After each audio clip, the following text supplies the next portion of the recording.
ಎಲ್ಲರಿಗೂ ನಮಸ್ಕಾರ. ಇವತ್ತು ಮುದ್ದು ಸೊಸೆ ಸೀರಿಯಲ್ ಶುರುನಲ್ಲಿ ಭದ್ರ ಎಕ್ಸಾಮ್ ಹಾಲ್ಗೆ ವಿದ್ಯೆಯನ್ನು ಕರ್ಕೊಂಡು ಬಂದು ಕೂರಿಸ್ತಾರೆ. ಭದ್ರ ವಿದ್ಯನ ಹತ್ರ ಕೇಳ್ತಾನೆ, ಇವತ್ತು ಕೊನೆ ಎಕ್ಸಾಮ್ ತಾನೆ ಅಂತ ಹೇಳಿ. ಅದಕ್ಕೆ ವಿದ್ಯಾ ಹೌದು ಹಂಗಂತ ಹೇಳೋರೆ ಅಂತ. ಇನ್ನು ವಿದ್ಯಾ ಭದ್ರನ ಮುಖ ನೋಡಿಬಿಟ್ಟು, ನನ್ನ ಕೊನೆ ಎಕ್ಸಾಮು, ಇನ್ನು ಕರ್ಕೊಂಬರೋದು ಇವಳು ಕಾಟ ತಪ್ಪಿತು ಅಂತ ಹೇಳಿ ಒಳಗಡೆನೆ ಜಾತ್ರೆ ಮಾಡ್ತಿದ್ದೀರಾ ತಾನೇ ಅಂತ ಹೇಳಿ ವಿದ್ಯಾ ಕೇಳಿದ್ದಕ್ಕೆ ಅದಕ್ಕೆ ಭದ್ರ, ಈಗ ಜಾತ್ರೆ ಮಾಡ್ತಾಯಿದ್ದೀನಿ, ನಿನ್ನ ಅಟ್ಟಿಗೆ ಕರ್ಕೊಂಡೋಗಿ ಬಿಟ್ಟ ಮೇಲೆ ಬ್ರಹ್ಮೋತ್ಸವನೇ ಮಾಡ್ತೀನಿ ನೋಡು ಅಂತ ಹೇಳಿದಕ್ಕೆ ವಿದ್ಯಾ ಕೋಪ ಮಾಡಿಕೊಂಡು ಎಕ್ಸಾಮ್ ಬರಿತಾ ಇದ್ದಾಳೆ. ಇನ್ನು ಅಲ್ಲಿ ವಿದ್ಯಾ ಬರೆಯೋ ಅಂಥ ಜಾಗಕ್ಕೆ ಒಂದು ಹೆಣನ ಕರ್ಕೊಂಡು ಹೋಗ್ತಿದ್ದಾರೆ. ಅಜ್ಜಮ್ಮ ಇದೇನಿದು ನಿಲ್ಲಿಸ್ಬಿಟ್ಟು ಇದೇನಿದು ಅಂತ ಹೇಳಿ ಕರ್ಕೊಂಡು ಹೋಗೋರ ಹತ್ರ ಕೇಳ್ತಾನೆ. ಅದಕ್ಕೆ ಅವನು ಕಳೆಬರ ಕಣಜಿ ಅಂತ, ಕಳೆಬರವೇ ಏನು ಹಂಗಂದ್ರೆ ಅಂತ ಕೇಳ್ತಾಳೆ. ಅದಕ್ಕೆ ಅದು ಹೆಣ ಅಜ್ಜಿ ಅಂತ ಹೇಳಿದ ತಕ್ಷಣ ಅಜ್ಜಮ್ಮ ಫುಲ್ ಗಾಬರಿ ಆಗ್ಬಿಡ್ತಾಳೆ. ಏನಾಗಿತ್ತು ಇವನಿಗೆ, ಹೆಂಗೆ ಸತ್ತೋದ ಅಂತ ಹೇಳಿ ಅಜ್ಜಮ್ಮ ಕೇಳೋದಕ್ಕೆ ಅವನು, ಏನಾಗಿತ್ತು ಏನೋ ಸತ್ತಿ ಸುಮಾರು ದಿನ ಆಗ್ಬಿಟ್ಟೈತೆ, ಇದನ್ನು ಎಕ್ಸಾಮ್ ಹಾಲ್ಗೆ ತೊಗೊಂಡೋಗ್ಬೇಕು ಅಂತ ಹೇಳಿ ಎಕ್ಸಾಮ್ ಹಾಲ್ಗೆ ತೊಗೊಂಡೋಗ್ತಾರೆ. ಅವ್ರು ಹೋದ್ಮೇಲೆ ಅಜ್ಜಮ್ಮ ಅವರು ಸತ್ತು ತುಂಬ ದಿನ ಆದಮೇಲೂ ಏನಕ್ಕಿನ್ನ ಇಟ್ಕೊಂಡವ್ರೆ ಸುಟ್ಟಾಕತ್ತಾನೆಯ ಅಂತ ಹೇಳಿ ಇವ್ರ ಮನೆ ಹೋಗ ಅಂತ ಹೇಳಿ ಅಜ್ಜಮ್ಮ ಹೇಳ್ತಾಳೆ. ಅದಕ್ಕೆ ಚಂಪಾ, ಇದು ಡಾಕ್ಟ್ರು ಓದೋ ಕಾಲೇಜಲ್ವೇ, ಅದಕ್ಕೆ ಇಂಥದ್ದೆಲ್ಲ ಇರ್ತದೆ ಅಜ್ಜಮ್ಮ ಅಂತ ಹೇಳ್ತಾಳೆ. ಇನ್ನು ಎಕ್ಸಾಮ್ ಬರೀತಾ ಇರೋವಂಥ ರೂಮ್ಗೆ ತಂದು ಅದನ್ನು ಇಡ್ತಾರೆ. ತಂದಿಟ್ಟಿರೋದನ್ನ ಭದ್ರ ನೋಡ್ಬಿಟ್ಟು, ಇದೇನಿದು ಹೆಣ ಬಿತ್ಕೊಂಡವನಲ್ಲ ಅಂತ ಹೇಳಿ ವಿದ್ಯನ ಹತ್ರ ಕೇಳ್ತಾನೆ. ಅದಕ್ಕೆ ವಿದ್ಯಾ ಹೇಳ್ತಾಳೆ, ಅದು ಹೆಣ ಬಿತ್ಕೊಂಡಿರೋದಲ್ಲ, ಹೆಣನೇ ಸತ್ತು ಸಾನೇ ದಿನ ಆಗಿದೆ ಅಂತ ಹೇಳಿ ವಿದ್ಯಾ ಉತ್ತರ ಕೊಡ್ತಾಳೆ. ಇವತ್ತು ಎಕ್ಸಾಮ್ ಇರೋದೇ ಹೆಣದ ಮೇಲೆಯ, ಇಲ್ಲಿ ಕೊಟ್ಟಿರೋ ಪ್ರಶ್ನೆಗೆಲ್ಲ ಹೆಣ ತೋರಿಸ್ಕೊಂಡೆ ನಾವು ಉತ್ತರ ಕೊಡಬೇಕು ಅಂತ ವಿದ್ಯಾ ಹೇಳ್ತಾಳೆ. ಇನ್ನು ಭದ್ರ ಕೇಳ್ತಾನೆ, ನಿನಗೆ ಭಯ ಆಗ್ತಿಲ್ವಾ ಇದನ್ನ ಇಟ್ಕೊಂಡು ಎಕ್ಸಾಮ್ ಬರೆಯೋಕ್ಕೆ ಅಂತ ವಿದ್ಯನ ಹತ್ರ ಭದ್ರ ಕೇಳ್ತಾನೆ. ಅದಕ್ಕೆ ವಿದ್ಯಾ, ನೀವು ಚೆನ್ನಾಗಿ ಹೇಳಿದ್ರಿ, ಇದನ್ನ ಹೆಣಕ್ಕೆ ಭಯ ಪಟ್ಕೊಂಡ್ರೆ ಡಾಕ್ಟರ್ ಆಗೋಕ್ಕಾಗುತ್ತಾ ಅಂತ ಹೇಳಿ. ಇನ್ನು ವಿದ್ಯಾ ಹೇಳ್ತಾಳೆ, ಇಲ್ಲಿ ಕೊಟ್ಟಿರೋ ಕ್ವಶನ್ ಎಲ್ಲ ಅಲ್ಲಿ ಹೆಣ ಇದೆಯಲ್ಲ ಅದ್ರ ಮೇಲ್ಗಡೆನೆ ಪ್ರಾಕ್ಟಿಕಲ್ ಎಕ್ಸಾಮ್ ಇರೋದು ಇವತ್ತು ಅಂತ.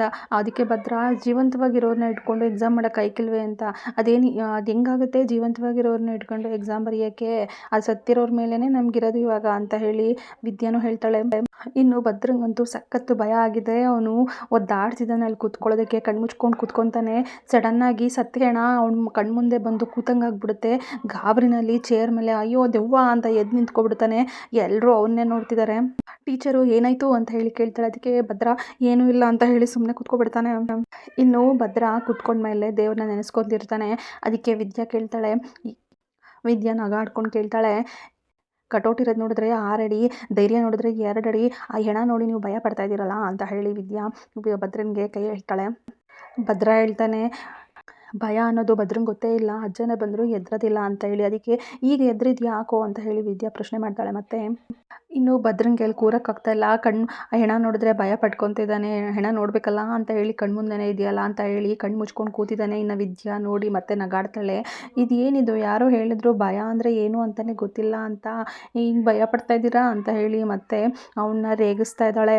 ಇನ್ನು ಒಬ್ಬೊಬ್ಬರನ್ನೇ ಎಕ್ಸ್ಪ್ಲೈನ್ ಮಾಡೋದಕ್ಕೆ ಟೀಚರು ಎಲ್ಲ ಸ್ಟೂಡೆಂಟ್ಗಳನ್ನೂ ಕರಿತಾ ಇದ್ದಾರೆ ಹೆಣದ ಮುಂದೆ ನಿಂತ್ಕೊಂಡು ಹೆಣನ ಎಕ್ಸ್ಪ್ಲೈನ್ ಮಾಡೋದಕ್ಕೆ.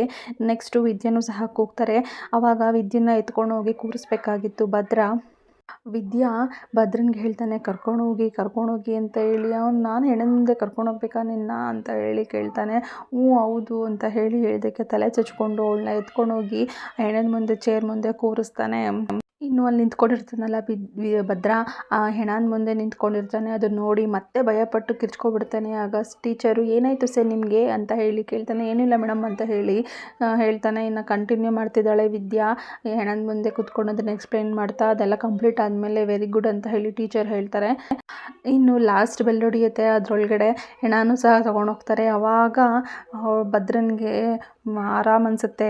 ಇನ್ನು ಟೀಚರ್ ಹೇಳ್ತಾರೆ, ನಿಮ್ಮದು ಇವತ್ತು ಪ್ರಾಕ್ಟಿಕಲ್ ಮತ್ತು ಥಿಯರಿ ಎಲ್ಲ ಮುಗೀತು, ಇನ್ನು 3 ದಿನ ಆದಮೇಲೆ ರಾಂಪುರ ಅನ್ನೋ ಕಾಡಂಚಲ್ಲಿ ನಿಮಗೆ ಪ್ರಾಕ್ಟಿಕಲ್ ಇರುತ್ತೆ, ಅಲ್ಲಿ ನೀವು ಅಟೆಂಡ್ ಮಾಡಲೇಬೇಕಾಗುತ್ತೆ. ಇದಕ್ಕಿಂತ ಇಂಪಾರ್ಟೆಂಟು ನಿಮಗೆ ಆ ಕ್ಯಾಂಪ್ನ ಅಟೆಂಡ್ ಮಾಡೋದು ಅಂತ ಹೇಳಿ ಟೀಚರು ಹೇಳ್ತಾರೆ.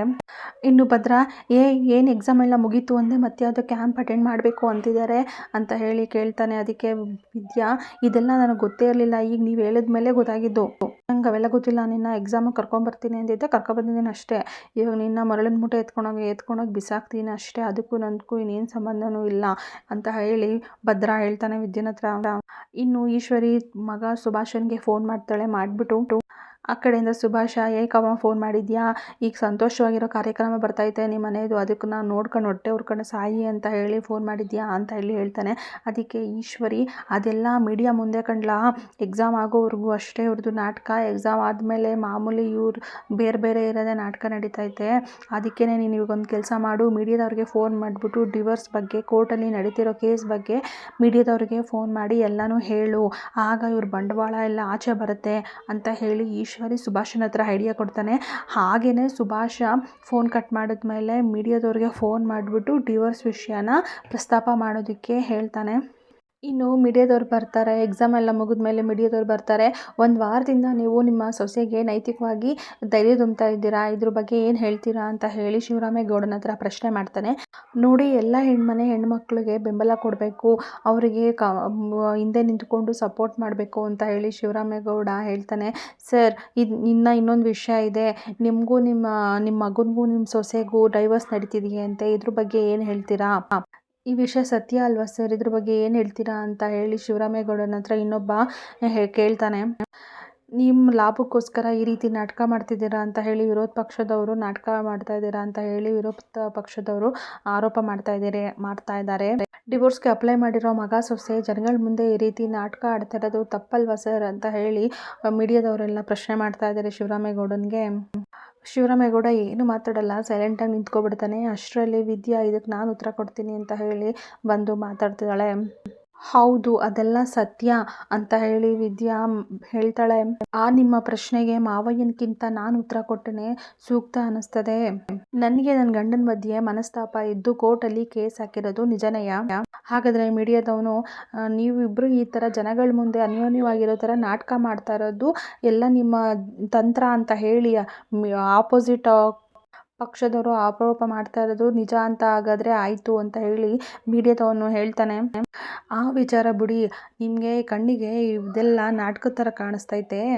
ನೀವು ತಿಳಿದವರು, ನಿಮಗೆ ಸುಳ್ಳು ಯಾವುದು ನಿಜ ಯಾವುದು ಸತ್ಯ ಯಾವುದು ಅಂತ ಹೇಳಿ ತೋರಿಸೋ ಅವಶ್ಯಕತೆ ಇಲ್ಲ ಅಂತ ಅನ್ಕೊತೀನಿ. ನೀವೊಂದು ವಿಷಯನ ಗಮನಿಸಿದ್ದೀರಾ, ಮಗ ಸೊಸೆ ಇಬ್ಬರು ಅನ್ಯೋನ್ಯವಾಗಿರದೆ ಡೈವರ್ಸ್ ತಗೊತಾ ಇದ್ದಾರೆ ಅಂತ ಗೊತ್ತಾದ ಮೇಲೂ ಸಹ ಸೊಸೆಗೆ ಓದೋದಕ್ಕೆ ಎಷ್ಟು ಸಪೋರ್ಟ್ ಮಾಡ್ತಾ ಇದ್ದಾರೆ ಅಂತ ಗೊತ್ತಾಗಿದ್ಯಾ ನಿಮಗೆ?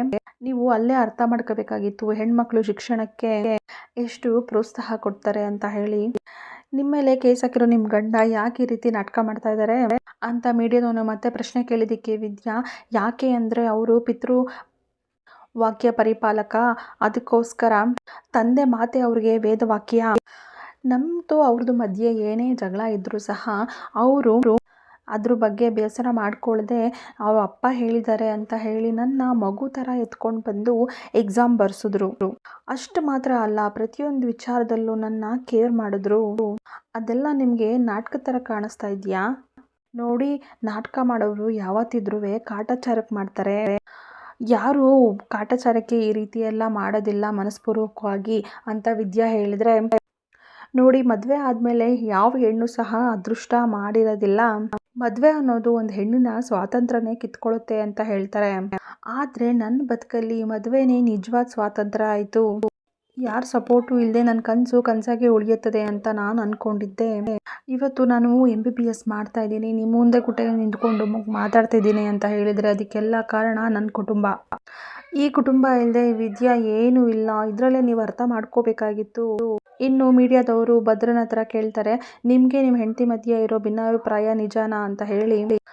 ಹೌದು, ನಿಜಾನೇ ಅಂತ ಹೇಳಿ ಭದ್ರ ಹೇಳ್ತಾನೆ. ಆದರೂ ಸಹ ನೀವು ನಿಮ್ಮ ಹೆಂಡತಿಗೆ ಸಪೋರ್ಟಾಗಿ ನಿಂತ್ಕೊಂಡು ಇಷ್ಟೆಲ್ಲ ನೀವು ಎಕ್ಸಾಮ್ ಬರ್ಸೋದಕ್ಕೆ ಕಾರಣ ಏನು ಅಂತ ಹೇಳಿ ಮೀಡಿಯಾದವನು ಕೇಳ್ತಾನೆ. ಹೇಳಿದ್ದು ನಿಜಾನೇ, ನಾವಿಬ್ರಿಗೂ ಬರಲ್ಲ, ಆದರೂ ಸಹ ನಾನು ಇವಳಿಗೆ ಸಪೋರ್ಟ್ ಮಾಡ್ತಾ ಇದ್ದೀನಿ ಅಂತ ಹೇಳಿದ್ರೆ ಅದಕ್ಕೆಲ್ಲ ಕಾರಣ ಅಪ್ಪಯ್ಯನೇ. ಅಪ್ಪಯ್ಯ ಹೇಳಿದ್ರು, ಈ ಟೈಮಲ್ಲಿ ಅವಳಿಗೆ ನೀನು ಸಪೋರ್ಟ್ ಮಾಡಬೇಕು, ನೀವಿಬ್ಬರು ಸಂಬಂಧದಿಂದ ಅವಳು ಎಕ್ಸಾಮ್ ಬರೆಯೋದನ್ನ ತಪ್ಪಬಾರ್ದು ಅಂತ ಹೇಳಿ ಅಪ್ಪಯ್ಯ ಹೇಳಿದರು. ಅದಕ್ಕೋಸ್ಕರ ನಾನು ಅವಳಿಗೆ ಹೆಲ್ಪ್ ಮಾಡ್ದೆ ಅಷ್ಟೇ ಅಂತ ಹೇಳಿ ಭದ್ರ ಹೇಳ್ತಾನೆ. ಭದ್ರ ಮತ್ತೊಂದು ಹೇಳ್ತಾನೆ, ಕಾನೂನು ಪ್ರಕಾರ ನಾವಿಬ್ಬರು ದೂರ ಆಗೋವರೆಗೂ ನಾವಿಬ್ಬರು ಗಂಡ ಹೆಂಡ್ತಿನೆಯ, ಇದಂತೂ ಸತ್ಯ ಅಂತ ಹೇಳಿ ಹೇಳ್ತಾನೆ. ಈ ಮಾತನ್ನ ಹೇಳಿದ ತಕ್ಷಣ ವಿದ್ಯಾ, ಅಜ್ಜಮ್ಮ, ಮೋಹನ, ಚಂಪಾ ಎಲ್ಲರ ಮುಖದಲ್ಲೂ ಖುಷಿ ಕಾಣುತ್ತೆ. ಇವತ್ತಿಗೆ ಇಲ್ಲಿನ ಸಂಚಿಕೆ ಮುಕ್ತಾಯವಾಗಿದೆ.